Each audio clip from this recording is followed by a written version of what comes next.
Ya, oke. Terima kasih atas waktunya. Sekali lagi saya agak ulang. Mohon maaf Pak Udi. Selamat pagi. Selamat pagi Bu Maderai selaku PG Binatu, dan selamat pagi untuk teman-teman semua yang di Binatu dan di ISS. Mohon maaf waktunya saya pinjam sebentar. Oke, adapun saya akan share screen.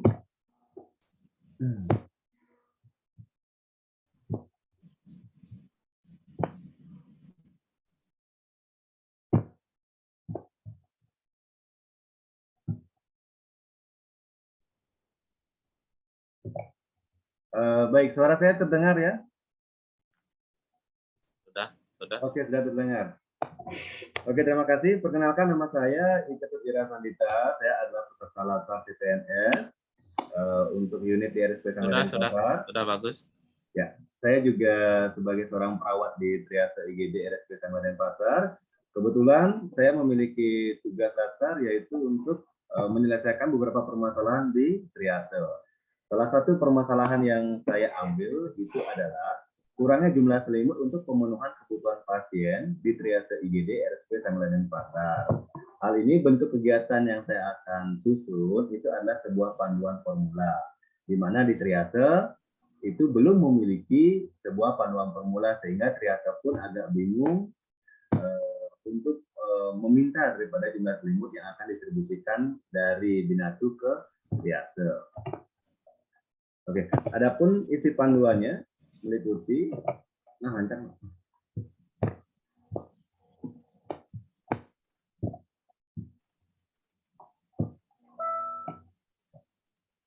Oke, adapun isi panduannya meliputi yang pertama itu ada definisi, yang kedua ada ruang lingkupnya, yang ketiga ada tata laksana, yang keempat adalah dokumentasi, di mana keisi dari keempat hal ini itu sesuai dengan KAP tahun 2012.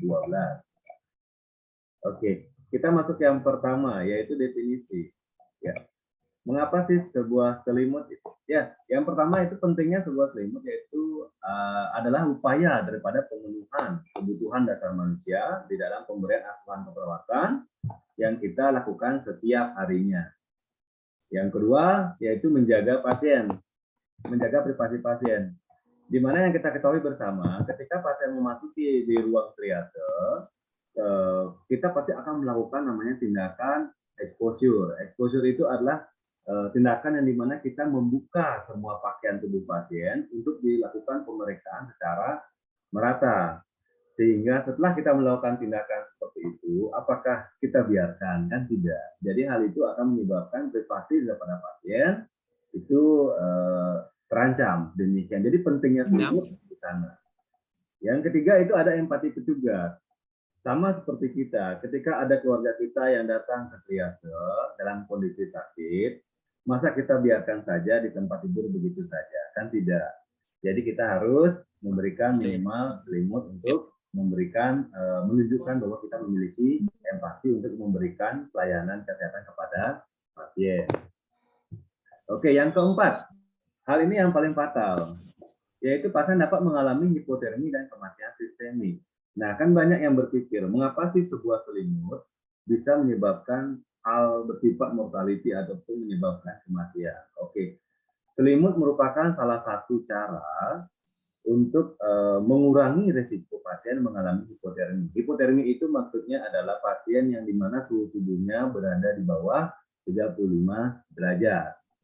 Ketika pasien mengalami hipotermi, itu contohnya kita ambil pasien yang sekarang ini, yaitu pasien yang mengalami COVID.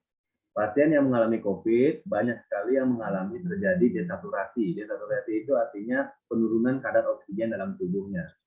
Di mana kadar oksigen dalam tubuh itu sangat penting untuk metabolisme dan membentuk kepada kalor ataupun panas dalam tubuh.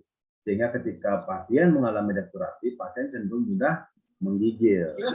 Nah, disinilah kalau kita biarkan terus-menerus, maka itu pasien akan menyebabkan terjadinya kematian yang di sana. Sehingga pemberian selimut itu merupakan salah satu cara untuk mengurangi resiko. Ya.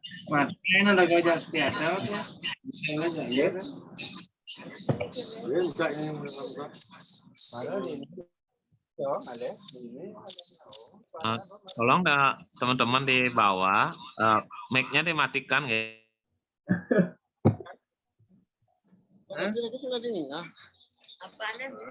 Kena. Oke, kita masuk yang kedua, yaitu meliputi ruang lingkup. Di mana hal yang sudah saya lakukan. Yang pertama adalah melakukan identifikasi jumlah selimut rata-rata setiap harinya di triase IGD dari bulan Januari sampai dengan Desember tahun 2020. Jadi saya mengambil data tahun sebelumnya. Yang kedua, yaitu melakukan identifikasi jumlah kunjungan pasien rata-rata setiap harinya di IGD. Itu sama dari bulan Januari sampai dengan Desember tahun 2020, tahun sebelumnya. Ketika kita sudah melakukan identifikasi, baik jumlah selimut maupun jumlah kunjungan pasien, saya akan menyusun sebuah panduan formula terkait jumlah selimut untuk pemenuhan kebutuhan pasien di triase. Oke, yang keempat, setelah kita melakukan panduan, kita akan melakukan sosialisasi seperti yang saya lakukan saat ini. Saya sudah melakukan sosialisasi di triase sendiri. Habis itu saya sudah juga mengalami sosialisasi dengan mentor, itu Bu Temangayu kebetulan. Dan yang terakhir adalah melakukan evaluasi terkait optimalisasi jumlah kebutuhan. Berat. Kita bahas satu persatu. Yang pertama yaitu jumlah distribusi selimut. Oke, bagian yang berwarna hijau ini adalah jumlah total permintaan dari triase ke Binatu, yaitu dari bulan Januari 2020 sampai dengan Desember 2020. Nomor menit yang satu yang belakangnya lo. Mama mungkin teman-teman bisa mematikan suaranya sebentar. Bisa dulu.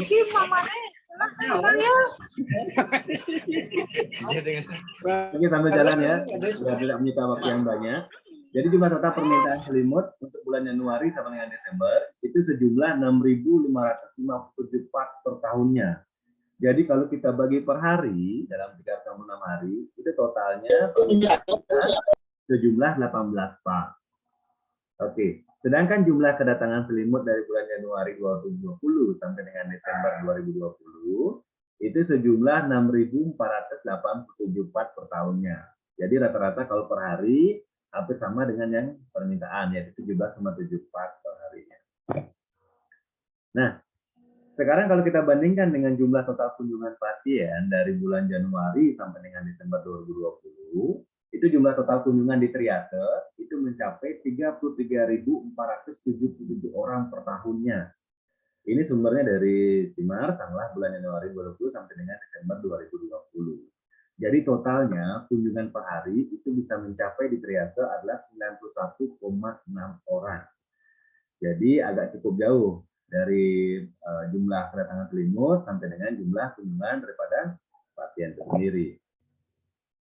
Oke, dengan dari kita tahu jumlah kedatangan pasien dari jumlah kedatangan selimut, maka kita sudah menyusun sebuah panduan formula, yaitu dengan rumus 2 part dikali jumlah kunjungan pasien per hari dan menghasilkan jumlah selimut yang dibutuhkan. Di sini kita menggunakan indikator kebutuhannya adalah 2 part. Sehingga jika kita kalikan dengan jumlah pasien per harinya, itu jumlah selimut yang kita butuhkan adalah 183 part. Di mana persediaan 2 part ini dengan pertimbangan yang 1 partnya itu akan dipakai langsung saat pasien datang. Jadi pasien datang kita sudah siap. Jadi 91 itu sudah siap. Oke. Sedangkan 1 partnya lagi kita gunakan bila selimut yang sedang digunakan basah atau kotor. Karena pasien datang otomatis kadang bisa kencing, bisa ngengek dan sebagainya. Jadi perlu diganti.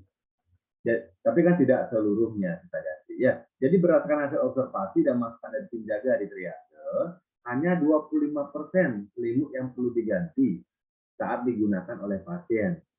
Oleh karena itu, sisanya lagi 75% dapat digunakan sebagai persediaan. Jadi kalau kita kasarannya berbicara, yaitu 1 part kita pergunakan untuk pasien, nanti hal itu yang akan diregulasi di Binatu, sisanya untuk persediaan.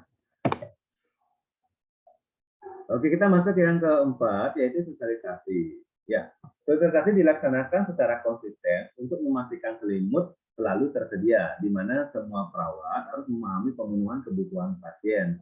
Dan di sini saya harapkan adanya world of government, artinya kerjasama antara satker. kita perawat, kita tidak akan bisa tanpa adanya teman-teman di Staf Binatu dan ISS. Jadi peran teman-teman di Binatu sama di ISS sangat vital sekali buat kami di triase, seperti itu. Nah, setelah kita mengetahui daripada panduan formula, dari mana identifikasi pasien dan jumlah selimut, di sini kita akan melakukan evaluasi pemenuhan kebutuhan selimut itu sendiri. Di mana checklist yang saya pergunakan adalah seperti ini. Jadi tanggal jamnya seperti apa, jadi jumlah selimut yang datang seberapa, sesuai atau tidak, nanti kita akan lakukan paraf di sana. Hal ini akan dilakukan oleh teman-teman kami, baik itu CS maupun teman-teman perawat di triase. Nah, yang keempat itu dokumentasinya. Dokumentasinya hampir sama dengan menggunakan buku ekspedisi khusus yang sudah sering kita lakukan bersama-sama. Meskipun manual, tetapi setidaknya hal yang kita lakukan sudah terdokumentasi. Ya, tidak apa-apa. Formatnya hampir sama, yaitu ada tanggal jamnya, ada jenis linennya. Linennya kan kita pergunakan biasanya selimut lurik seperti itu. Setelah itu permintaan dari triase berapa, dan yang datang berapa, siapa yang mengirimnya, dan siapa yang menerima, seperti itu. Dan terima kasih, itu saja dari saya. Mungkin teman-teman di ISS Binatu ada yang mau bertanya atau mau sharing, boleh, tidak apa-apa. Ya, waktu dan tempat saya kembalikan lagi ke Pak D. Surata. Ya, terima kasih Pak Wira, pemaparannya bagus sekali ya. Jadi di situ ada beberapa rekomendasi apa yang dilakukan Burjero selaku PJ, ya Burai selaku PJ selama ini dan teman-teman di bagian distribusi sebetulnya tidak jauh sekali deviasi atau menyimpang ya, tapi sebetulnya sudah ya penggunaan 2 par, kemudian pemberian stok DUGD sudah hampir mirip angkanya gitu, tidak terlalu jauh menyimpang. Nah, cuman mungkin ada beberapa yang perlu kita adopt ini Bu Juru selaku PJ di POM distribusi itu ada penambahan sedikit kolomnya itu nanti kita mulai adopt itu kita sesuaikan. Kalau memang harus dirubah di sistem komputer nanti kita minta tolong IT untuk merubah itu sesuai dengan ini. Artinya dari analisis itu ada beberapa kelemahan yang dilihat tentang data-data distribusi. Saya kira ini baik sekali, artinya kontennya bisa kita terima dan cukup mungkin untuk kita terapkan, tidak memberatkan gitu ya, artinya. Dan data-data ini juga penting karena sistem inventory kita kan dilihatnya dari sana gitu kan, jika ada pemeriksaan BPK dan sebagainya, apakah misalnya linen itu hilang dalam artian di akhir di triase itu mereka harus juga melaporkan ya. Siapa tahu ada kasus tertentu untuk ngikat pasien gangguan jiwa dan sebagainya kemudian dirujuk ke Bangli kan nggak mungkin kita lepas ya daripada pasiennya lepas. Nah, hal-hal semacam itu dilaporkan secara baik jujur juga oleh teman triase sehingga kita record di sini sebagai bentuk akhir gitu supaya dalam pertanggungjawaban nanti kita betul-betul sesuai gitu. Nah itu mungkin ada masukan dari Burjero. Kalau saya sih apa yang disampaikan Pak Wira ini baik dan saya evaluasi kita tidak terlalu banyak perubahan dengan ini, tetapi memang ada poin-poin tadi yang memang harus kita sesuaikan sesuai petunjuk yang disampaikan tadi. Saya kira ini sudah mulai proses coach, mulai proses pendekatan ke Ibu Kepala Bidang Keperawatan, dari mentornya di sana, dari Bu Sinta Japani. Saya pikir sudah mulai dengan sebuah analisis. Jadi itu Pak Wira, mungkin kalau teman-teman ada masukan, saya persilakan. Kalau tidak ya mungkin apa yang disampaikan tadi, saya bisa terjemahkan kurang lebihnya. Nanti saya selaku penanggung jawab di sini akan menyampaikan lagi, merefresh lagi apa yang disampaikan Wira pada kami. Ya, terima kasih Pak D. Surata. Mungkin teman-teman ada masukan, Bu Jero? Mungkin tidak ada Pak D, mungkin lagi sibuk semua. Ada ingatkan untuk absensi, link absen sudah yang sampaikan di grup. yang mendengarkan langsung ataupun tidak, atau mendengarkan per grup, ya misalnya HP-nya on satu tapi dengerinnya rame-rame. Nah, link absennya diisi saja ya, supaya ini kita beliau bisa membuat pertanggungjawaban terhadap bentuk sosialisasi ini. Ya, saya kira itu, Bira. Kalau memang tidak ada, kita akhiri. Terima kasih sosialisasinya pada pagi hari ini. Terima kasih juga teman-teman yang telah merespon baik ini. Saya lihat coba dulu dari ini. Tadi saya sudah foto ya. Saya lihat, oh sekarang ada 9 orang yang hadir. Oke. Saya sudah screenshot. Kalau bisa di on kan kamera. Saya coba ambil foto per slide-nya. Di on kan Ya. kameranya. Di on kan kameranya. Yang lagi ambil foto, Bu Nurai belum on kameranya. Terus ampun.